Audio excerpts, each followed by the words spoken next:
Yeah, I mean, overall it was a really good experience for me personally, and also I think for the team it was a good experience also.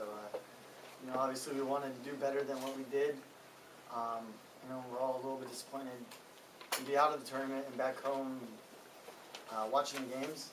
But, we set out at the beginning to kind of do something special and accomplish the goal of immediately getting out of group, and the fact that we took first, the fact that it was the first time it's happened in 80 years, I think, was something to be very proud of. And so, if you look at it that way, we had some success, but I definitely think we could have had more, given the run of teams we would have been playing.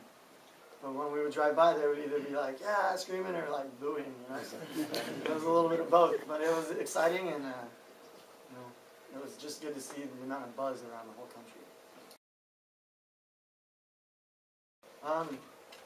Each game was a little bit different.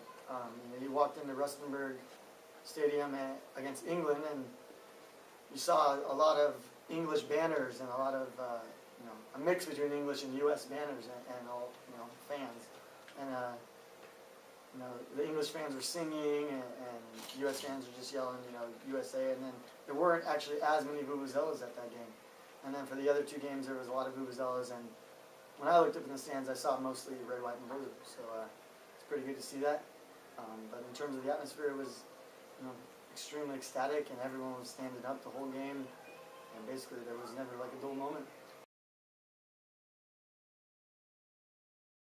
Easily, it's that moment when Landon scores the goal against Algeria, in that last minute of the game.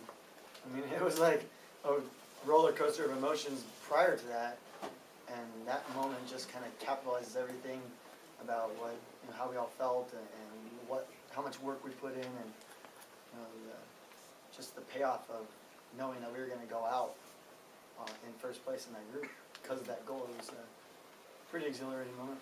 One of my best experiences with the World Cup was during the national anthem, when the entire stadium is singing the national anthem with you. I usually sing it when I'm up there, and you have the basically all the stands filled with the U.S. fans singing the national anthem. It's pretty touching. Bob came up to me and told me that, hey, we're going to go a little bit differently this game, and we're going to be playing you in sliding low over instead of Gooch. And so, I was extremely happy that I was going to get a chance to kind of show myself at the World Cup, and so that's just kind of how it went. I was extremely happy, and then it went from happiness to nerves, and then, just went out on the field and did what I could.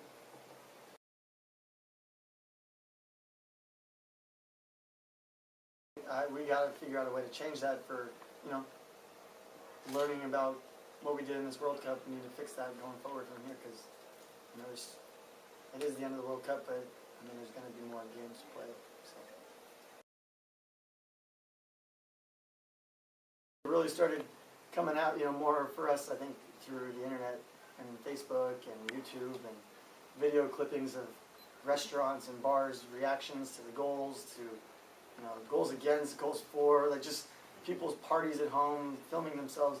So that was kind of our outlet to seeing, or our medium of seeing how the whole country was reacting. And to be honest, like some of the videos I saw brought tears to my eyes, and it made me so happy to see that the United States is really understanding what's going on, and it's finally growing. And it's kind of what we've been trying to prove for like 50 years or something.